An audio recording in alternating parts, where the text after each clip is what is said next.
ବନ୍ଧୁଗଣ 29 ମାର୍ଚ୍ଚ 2025 ଅର୍ଥାତ୍ ଶନିବାର ଦିନ ହେଉଛି ମଧୁ ଅମାବାସ୍ୟା ବା ଚୈତ୍ର ଅମାବାସ୍ୟା। ଏଥିସହିତ ବର୍ଷ 2025ର ପ୍ରଥମ ସୂର୍ଯ୍ୟପରାଗ ଲାଗିବା ପାଇଁ ଯାଉଅଛି, ଯାହା ଏକ ଦୀର୍ଘତମ ସୂର୍ଯ୍ୟପରାଗ ଏବଂ ବିରଳ ମହାଜାଗତିକ ଦୃଶ୍ୟ ଭାବରେ ମହାଶୂନ୍ୟରେ ସଂଗଠିତ ହେବ। ଏହି ସୂର୍ଯ୍ୟପରାଗ ଦୀର୍ଘ 500 ବର୍ଷ ପରେ ପଡ଼ୁଅଛି ଏବଂ ଏହା ସମ୍ପୂର୍ଣ୍ଣ ସୂର୍ଯ୍ୟପରାଗ ହେବା କାରଣରୁ ଏହା ବହୁତ ବିରଳ ରହିବ ଏବଂ ଗ୍ରହ ଓ ନକ୍ଷତ୍ରମାନଙ୍କ ମଧ୍ୟରେ ଏକ ଅଦ୍ଭୁତ ମହାସଂଯୋଗ ମଧ୍ୟ ସୃଷ୍ଟି କରିବା ପାଇଁ ଯାଉଅଛି।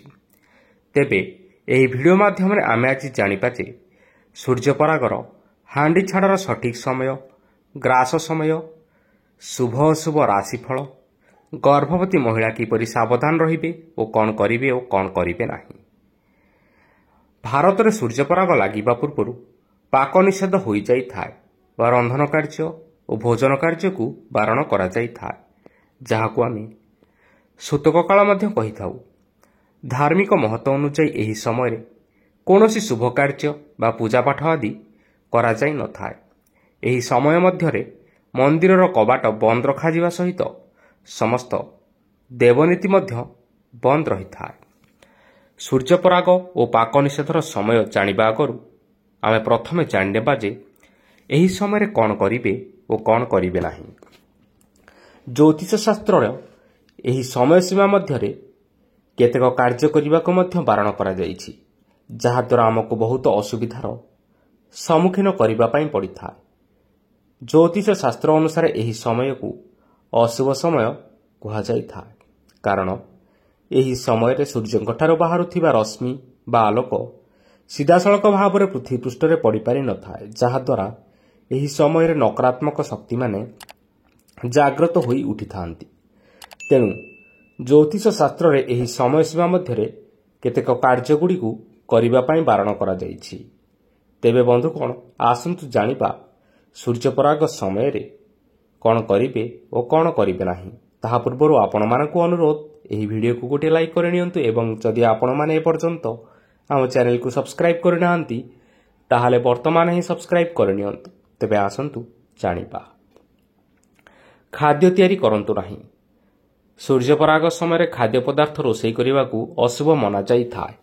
ଏହି ସମୟରେ ରନ୍ଧା ହୋଇଥିବା ଖାଦ୍ୟ ଜ୍ୟୋତିଷ ଶାସ୍ତ୍ର ଅନୁସାରେ ଅଶୁଦ୍ଧ ହୋଇଥାଏ। ଏଥିପାଇଁ ଆପଣମାନେ ସୂର୍ଯ୍ୟପରାଗ ସମୟରେ ରୋଷେଇ କାର୍ଯ୍ୟ କରନ୍ତୁ ନାହିଁ। ସୂର୍ଯ୍ୟପରାଗ ସମୟରେ ଖାଦ୍ୟ ଗ୍ରହଣ କରନ୍ତୁ ନାହିଁ। ଏହି ସମୟରେ ରନ୍ଧା ହୋଇଥିବା ଖାଦ୍ୟ ଗ୍ରହଣ କରିବା ନିଷେଧ ଅଟେ। ଜ୍ୟୋତିଷ ଶାସ୍ତ୍ର ଅନୁସାରେ ସୂର୍ଯ୍ୟପରାଗ ସମୟରେ ରନ୍ଧା ହୋଇଥିବା ଖାଦ୍ୟ ଖାଇଲେ ଏହା ଆମ ଶରୀର ଉପରେ କୁପ୍ରଭାବ ପକାଇଥାଏ। ତେଣୁ ଗ୍ରହଣ ବା ପରାଗ ହେଉ, ଏହି ସମୟରେ ଶୁଖିଲା ଖାଦ୍ୟ ବା ଫଳମୂଳ ଇତ୍ୟାଦି ଆପଣମାନେ ଖାଇପାରିବେ। ଗର୍ଭବତୀ ମହିଳାମାନେ ସତର୍କ ରୁହନ୍ତୁ।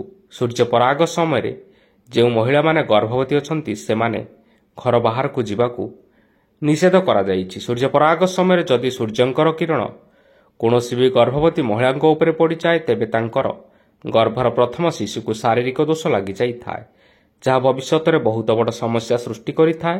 ତେଣୁ ଏହି ସମୟରେ ଗର୍ଭବତୀ ମହିଳାମାନେ ଘର ବାହାରକୁ ବାହାରନ୍ତୁ ନାହିଁ। ସୂର୍ଯ୍ୟପରାଗ ସମୟରେ କୌଣସି ଶୁଭ କାର୍ଯ୍ୟ କରନ୍ତୁ ନାହିଁ ଏବଂ କୌଣସି ଶୁଭ କାର୍ଯ୍ୟ କରିବାକୁ ମଧ୍ୟ ଆଲୋଚନା କରନ୍ତୁ ନାହିଁ। ଏହାଦ୍ୱାରା ଆପଣଙ୍କର ପରିବାରରେ ଅନିଷ୍ଟ ହୋଇଥାଏ। ସୂର୍ଯ୍ୟପରାଗ ସମୟରେ ଠାକୁର ପୂଜା କରନ୍ତୁ ନାହିଁ। ଏହି ସମୟରେ ଠାକୁର ଘରକୁ ସମ୍ପୂର୍ଣ୍ଣ ଭାବରେ ବନ୍ଦ କରି ରଖନ୍ତୁ ଏବଂ ସୂର୍ଯ୍ୟପରାଗ ସମୟରେ କୌଣସି ବୃକ୍ଷକୁ ସ୍ପର୍ଶ ମଧ୍ୟ କରନ୍ତୁ ନାହିଁ। ସୂର୍ଯ୍ୟପରାଗ ସମୟରେ ଅନ୍ନଦାନ କରିବାର ଉତ୍ତମ ସମୟ ମନାଯାଇଛି। ଏମିତି କୁହାଯାଏ କି ସୂର୍ଯ୍ୟପରାଗ ସମୟରେ ଅନ୍ନଦାନ କରିଲେ ଶରୀରରେ କୌଣସି ରୋଗ ହୋଇନଥାଏ। ତେଣୁକରି ସୂର୍ଯ୍ୟପରାଗ ଶେଷ ହେବା ପରେ ସ୍ନାନ କରିବା ଓ ପିନ୍ଧିଥିବା ବସ୍ତ୍ରକୁ ଧୋଇ ନେବା ଉଚିତ ଏବଂ ନିଜ ଘରେ ଗଙ୍ଗାଜଳ ଛିଞ୍ଚନ କରି ଗୃହକୁ ପବିତ୍ର କରିନେବା ଉଚିତ ଏବଂ ଏହାପରେ ନିଜର ସାମର୍ଥ୍ୟ ଅନୁସାରେ କିଛି ରନ୍ଧନ ଖାଦ୍ୟ ହେଉ ବା ବସ୍ତ୍ର ହେଉ, ଏମିତି କିଛି ଜିନିଷ ଯଦି ଆପଣ ଗରିବ ବା ଦରିଦ୍ର ଲୋକଙ୍କୁ ଦାନ କରନ୍ତି, ତେବେ ଆପଣଙ୍କର ସମସ୍ତ ମନସ୍କାମନା ପୂର୍ଣ୍ଣ ହେବା ସହିତ ଆପଣଙ୍କର ସମସ୍ତ ରୋଗ ଇତ୍ୟାଦି ଦୂର ହୋଇଯାଇଥାଏ। ସୂର୍ଯ୍ୟପରାଗ ସମୟରେ କାହା ସହ କଥା ହୁଅନ୍ତୁ ନାହିଁ ଓ ସେହି ସମୟରେ ଭଗବାନଙ୍କର ମାଳା ଜପ କରନ୍ତୁ। ଏହାଦ୍ୱାରା ଗ୍ରହର ଖରାପ ପ୍ରଭାବ ଆପଣଙ୍କ ଉପରେ ପଡ଼ିପାରି ନଥାଏ ଏବଂ ସୂର୍ଯ୍ୟପରାଗ ସମୟରେ ସୂର୍ଯ୍ୟଙ୍କଠାରୁ ବାହାରୁଥିବା କିରଣ କ୍ଷତିକାରକ ହୋଇଥାଏ।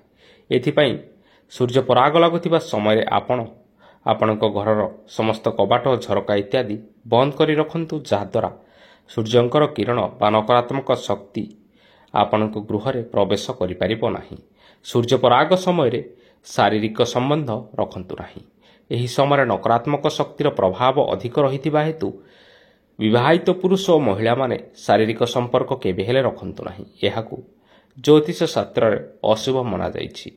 ଏହାଦ୍ୱାରା ଆପଣଙ୍କର ସମ୍ପର୍କରେ ଫାଟ ସୃଷ୍ଟି ହୋଇଥାଏ ଏବଂ ଏହାର କୁପ୍ରଭାବ ଆପଣଙ୍କ ସନ୍ତାନମାନଙ୍କ ଉପରେ ମଧ୍ୟ ପଡ଼ିଥାଏ। ତେଣୁ ବନ୍ଧୁଗଣ, ସୂର୍ଯ୍ୟପରାଗ ସମୟରେ ଏହିସବୁ କାର୍ଯ୍ୟ କରନ୍ତୁ ନାହିଁ। ଦେଖିବେ ଆପଣମାନଙ୍କର ନିଶ୍ଚୟ ମଙ୍ଗଳ ହେବ। ଯେହେତୁ ଏହା ହେଉଛି ଏକ ବିରଳ ସୂର୍ଯ୍ୟପରାଗ ଏବଂ ଚୈତ୍ର ଅମାବାସ୍ୟା ଦିନ ଲାଗିବା ପାଇଁ ଯାଉଅଛି, ତେଣୁ ଏହି ପରାଗ ଲାଗୁଥିବା ସମୟରେ ସୂର୍ଯ୍ୟ ମୀନ ରାଶିରେ ଅବସ୍ଥାନ କରୁଥିବାରୁ ଏହି ସୂର୍ଯ୍ୟପରାଗ ମୀନ ରାଶିରେ ସଂଗଠିତ ହେବ, ଯାହାଦ୍ୱାରା ମୀନ ରାଶିର ବ୍ୟକ୍ତିବିଶେଷମାନଙ୍କ ଉପରେ ଏହାର ଯଥେଷ୍ଟ ପ୍ରଭାବ ରହିବ। ଏହି ସୂର୍ଯ୍ୟପରାଗ ଏକ ସମ୍ପୂର୍ଣ୍ଣ ସୂର୍ଯ୍ୟପରାଗ ଭାବରେ ମହାଶୂନ୍ୟରେ ସଂଗଠିତ ହେବ। ଏହି ସୂର୍ଯ୍ୟପରାଗର ପୂର୍ଣ୍ଣ ଅବଧିକାଳ ରହିଅଛି 3 ଘଣ୍ଟା 53 ମିନିଟ୍ ଏବଂ 2 ସେକେଣ୍ଡ। ଏବେ ଆସନ୍ତୁ ଜାଣିବା ସୂର୍ଯ୍ୟପରାଗ ଲାଗିବାର ସମୟ ଓ କ'ଣ ରହିଛି ଏହାର ପ୍ରଭାବ। ବନ୍ଧୁଗଣ, ସୌରମଣ୍ଡଳର ରହସ୍ୟ ହେଉଛି ବଡ଼ ବିଚିତ୍ର। ସୌରମଣ୍ଡଳରେ ସୂର୍ଯ୍ୟ ଓ ଚନ୍ଦ୍ରଙ୍କ ବ୍ୟତୀତ ଆଉ 9ଟି ଗ୍ରହ ଅବସ୍ଥାନ କରିଥାନ୍ତି। ସେଥିମଧ୍ୟରୁ ପୃଥିବୀ ହେଉଛି ଅନ୍ୟତମ ଏବଂ ଏହି ପୃଥିବୀରେ ଆମେ ବସବାସ କରିଛୁ। ଯେହେତୁ ଚନ୍ଦ୍ର ହେଉଛନ୍ତି ପୃଥିବୀର ଉପଗ୍ରହ, ତେଣୁ ସୂର୍ଯ୍ୟପରାଗ ଓ ଚନ୍ଦ୍ରଗ୍ରହଣ କେବଳ ପୃଥିବୀ ପୃଷ୍ଠରେ ଦୃଶ୍ୟମାନ ହୋଇଥାଏ। ସୂର୍ଯ୍ୟପରାଗ ସାଧାରଣତଃ ଅମାବାସ୍ୟା ତିଥିରେ ଏବଂ ଚନ୍ଦ୍ରଗ୍ରହଣ ପୂର୍ଣ୍ଣିମା ତିଥିରେ ହୋଇଥାଏ। ଯେହେତୁ ଏହା ହେଉଛି ସୂର୍ଯ୍ୟପରାଗ, ତେଣୁ ଏହା ଅମାବାସ୍ୟା ତିଥିରେ ଲାଗିବା ପାଇଁ ଯାଉଅଛି।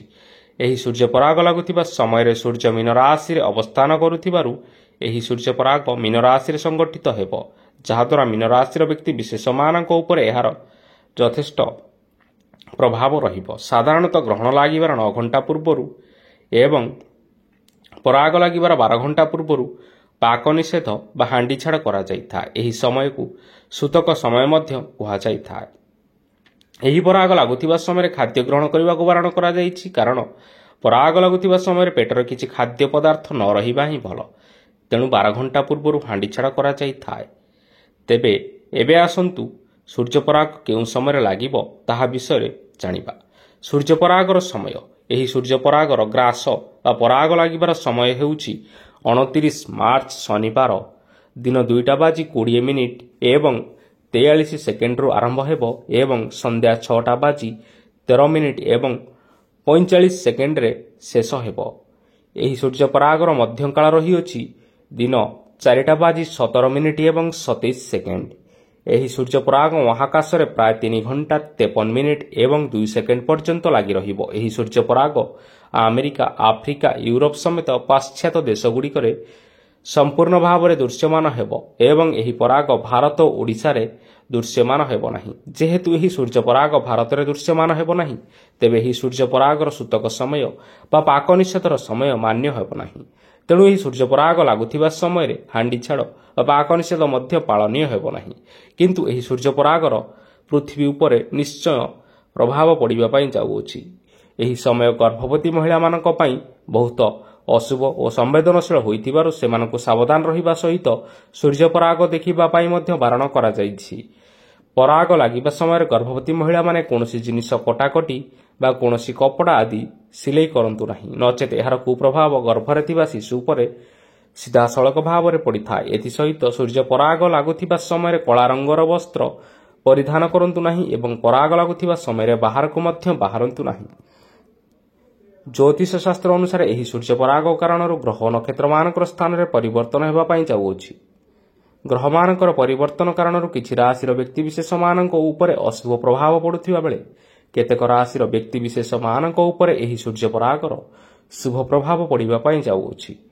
ତେବେ ଏହି ଭାଗ୍ୟଶାଳୀ ରାଶିମାନେ ହେଉଛନ୍ତି ବୃଷ ରାଶି, ମିଥୁନ ରାଶି, କର୍କଟ ରାଶି, ସିଂହ ରାଶି, ବିଛା ରାଶି, ଧନୁ ରାଶି, ମକର ରାଶି ଏବଂ କୁମ୍ଭ ରାଶି। ଏଥିସହିତ ମେଷ ରାଶି, ତୁଳା ରାଶି, କନ୍ୟା ରାଶି ଓ ମୀନ ରାଶିର ବ୍ୟକ୍ତିବିଶେଷମାନଙ୍କ ଉପରେ ଏହି ଚନ୍ଦ୍ରଗ୍ରହଣର ଅଶୁଭ ତଥା ଖରାପ ପ୍ରଭାବ ପଡ଼ିବା ପାଇଁ ଯାଉଅଛି। ତେଣୁ ଏହି 4ଟି ରାଶିର ବ୍ୟକ୍ତିବିଶେଷମାନେ ଏହି ସୂର୍ଯ୍ୟ ପରାଗ ଲାଗୁଥିବା ସମୟରେ ସାବଧାନ ରହିବା ପାଇଁ ଚେଷ୍ଟା କରନ୍ତୁ ଏବଂ ଭଗବାନଙ୍କର ନାମ ଜପ କରନ୍ତୁ। ଦେଖିବେ ଆପଣଙ୍କ ଉପରକୁ ଆସୁଥିବା ଘାତ ଓ ପ୍ରତିଘାତ ଆପେ ଆପେ ଟଳିଯିବ। ତେବେ ବନ୍ଧୁଗଣ, ଏହା ଥିଲା 2025ର ପ୍ରଥମ ସୂର୍ଯ୍ୟପରାଗର ସମୟସୀମା ଏବଂ କେଉଁ ସମୟରେ ଦୃଶ୍ୟମାନ ହେବ ଏବଂ ଏହାର ପ୍ରଭାବ କ'ଣ ସବୁ ରହିବ।